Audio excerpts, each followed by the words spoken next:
Scott 45 here, on duty for the double 12 gauge.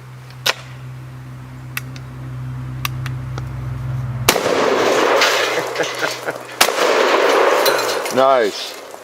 Yes, I got a new Ithaca gun, everybody.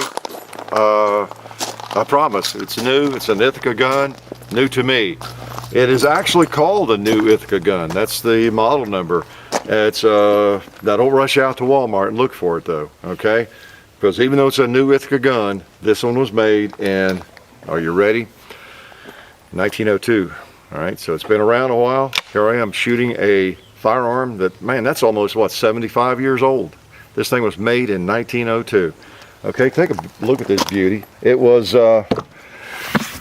let's see, this model goes back to the early 1880s, 83 or something like that. The company formed, a guy named Baker and some other people, and formed the Ithaca Gun Company. I think they didn't call it Ithaca right away, but in the early 80s, they moved to, I think, Ithaca, New York, of all places, and hence the name, Ithaca Gun Company, in the early 1880s. And they came up with, I think they were making mainly shotguns and rifles.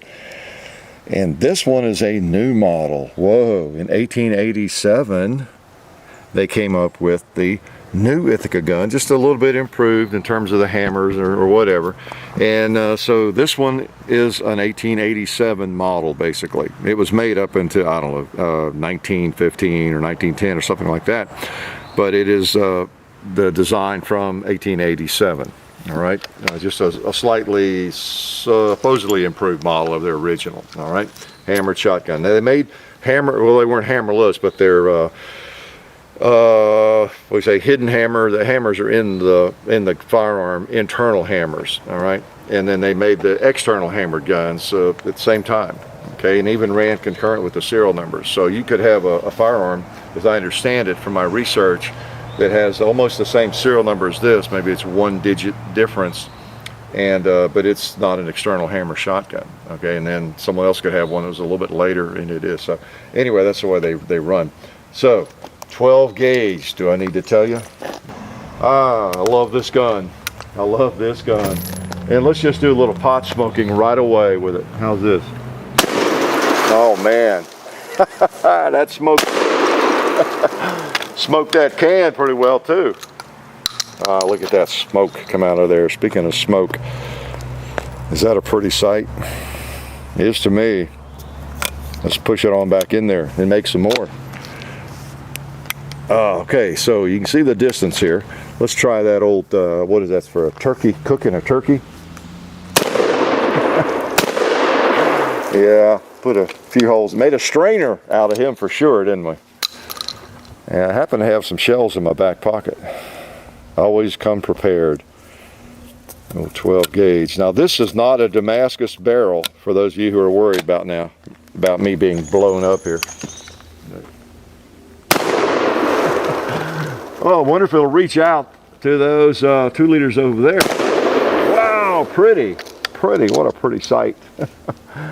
Yeah, this is one of the long around early, or maybe it was 1898, 1900, they went to a compressed steel, a fluid steel as they say. So this one falls into that realm. I hadn't looked at. It's not Damascus. You gotta be really careful with Damascus barrels. Supposedly, some people disagree about that, but Damascus is much more iffy if it's made with Damascus steel, as a lot of these old shotguns were. And but still want to shoot lighter loads. That's why I'm shooting the Federal field loads in it. I like that that show that other one put on. Let's try this one. Okay, pretty cool. Oh, there's one right there. Oh, that pot got away. We'll get him with another, I don't know, another time. Nobody ever really survives the compound range here. They might duck behind a timber or something, but we eventually get them. I see some 12 ounces down there. Yeah, he does the job on them. What if I can shoot around that 2 liter and get that guy? Yeah, it did. Not bad. Shoots around corners. Yeah, these are Oh man, I mean that gun, look at that thing. Is that gorgeous or what? I just love these old guns with the you know, the finish worn off. And this one I think has even been refinished. Someone took the barrel down. They did a pretty good job on it, you know. You'd guess it almost came this way. And it's just, you know, all there that's been refinished, probably a time or two, but it's all intact. You know, if you ever seen a double come apart, let me show you this. No charge, no extra charge. You pull that off like that. Did you see how I did that? Some of you new shooters, new to guns, and otherwise clueless people. Sorry, it's just kidding. You just grab that usually on double, and you open it up, and it comes right apart in 3 pieces. That's how I carry this in my briefcase. There it is. See, pretty cool. And you got your serial number there. Serial numbers all around, so you can look up most any gun. You can look up the serial number and determine when it was made. That's how I know this was made in 1892. I didn't just guess it. It didn't come to me in a dream or anything. And it seems to be mechanically sound. It shoots. It's just neat. I'd love to have had this when I was cowboy action shooting. I took a modern Rossi and tried to make it look like this actually, and it later broke on me. I shot it so much, but oh, this thing is neat. I won't shoot this thousands of rounds. But you know me, I love these old guns. They have so much character. You know, the patina, the finish off, and you know, that's definitely not perfect. This is not an heirloom or anything.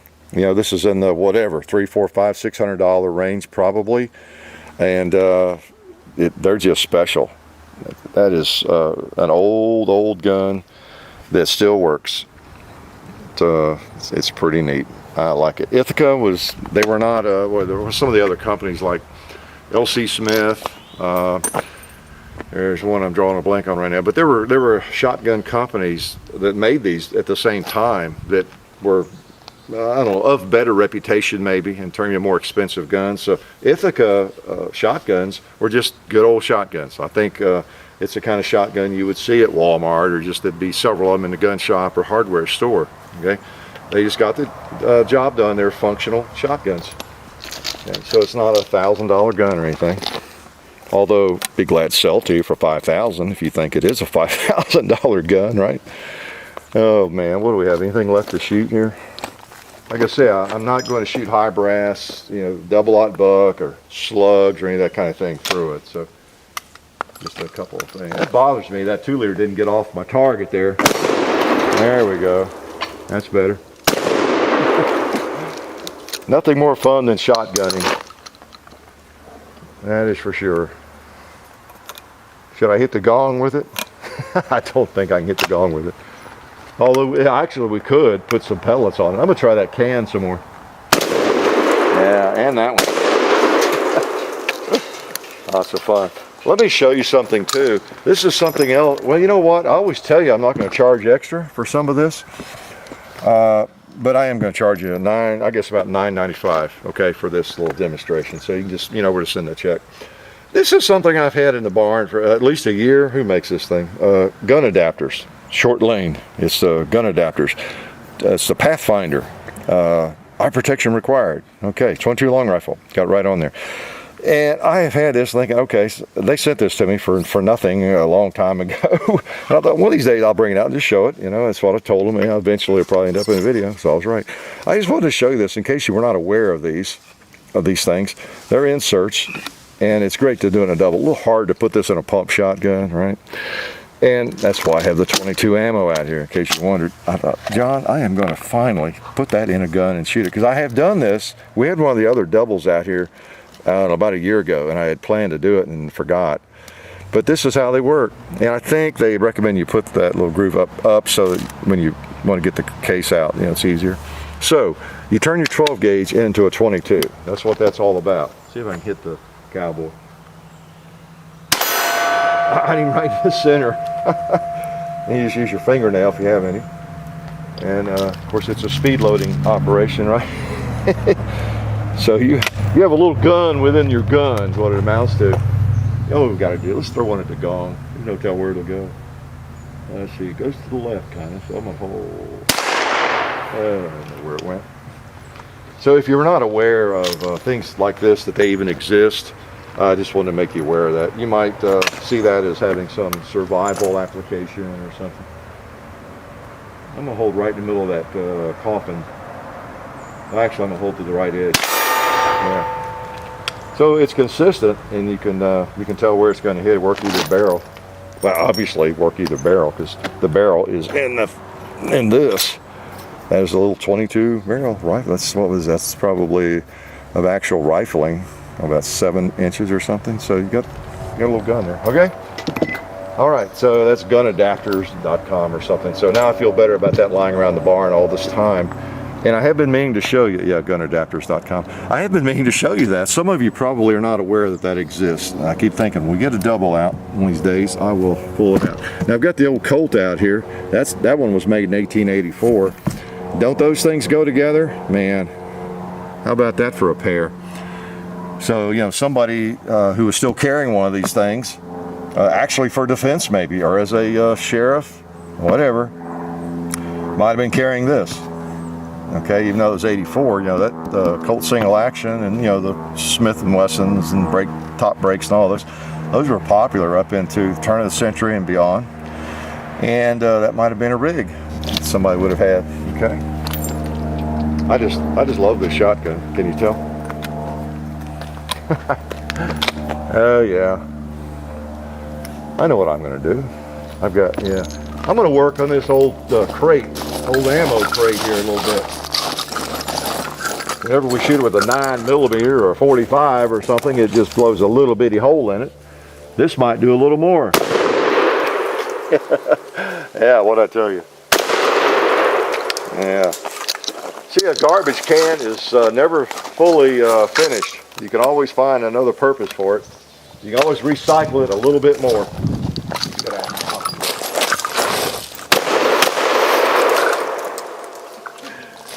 Oh man, oh, we got a target left. One more, okay? Why don't you stand right by it, John, and I'll shoot it. Give you a shower. All right, here we go. Let's take him out. Why am I so close? Wow. One more round. Let's see how it patterns. Let's shoot the tombstone from about right here. I'll hold right on it. Wow, it spread out a little bit. Okay, cool. So it says right on the side of this, by the way, you know if you can see it, it's new Ithaca gun.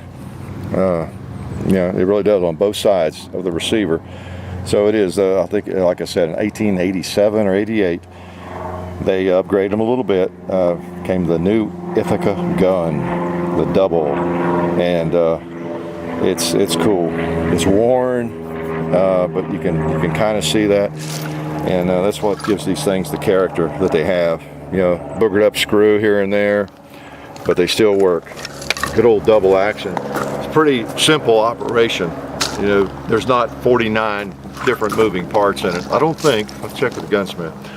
And they are, I mean, of all the guns, firearms that you see here and that I shoot, a good old short barrel, the double stagecoach shotgun like this, it has as much personality to me as any of them. It just does. That thing screams the Wild West, doesn't it? The Old West. Have I seen too many Westerns? I guess I have. But you know, that's one reason life is good.